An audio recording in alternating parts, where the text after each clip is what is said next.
এই মুহূর্তে বাংলার সবচেয়ে সেরা এবং দর্শকদের সবচেয়ে প্রিয় ধারাবাহিক হলো পরিণীতা। আর সেই কারণেই তো প্রতি সপ্তাহে এই ধারাবাহিকটি বেঙ্গল টপার হয়। টানা 11 সপ্তাহ বেঙ্গল টপার হয়েছে এই ধারাবাহিকটি। এই ধারাবাহিকের গল্পে তো প্রতিনিয়ত নতুন নতুন ট্র্যাক আসে, আর সেই কারণেই দর্শকদের এই ধারাবাহিকটি এত পছন্দ হয়। সম্প্রতি আমরা ধারাবাহিকে দেখতে পেয়েছি যে পারুল দাদুকে পরিষ্কার জানিয়ে দিয়েছে যে পরিবারের থেকে তার পড়াশোনাটাই কিন্তু আগে, আর তার এই সিদ্ধান্তে তার পাশে দাঁড়িয়েছে অনেকেই।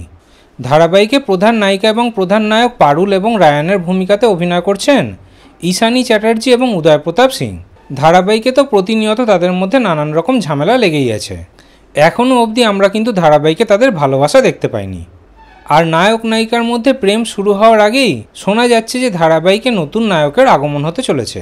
এবার পারুলের জীবনেই নাকি নতুন নায়কের আগমন হতে চলেছে, আর সে নাকি পারুলের কলেজেরই একজন স্টুডেন্ট। ধারাবাহিকে আগামী দিনে যখন পারুল আর এই নতুন নায়ক কাছাকাছি আসবে, তখন সেটা দেখে খুবই বিরক্ত হবে রায়ান আস্তে আস্তে বুঝতে পারবে যে সে পারুলকে ভালোবাসে।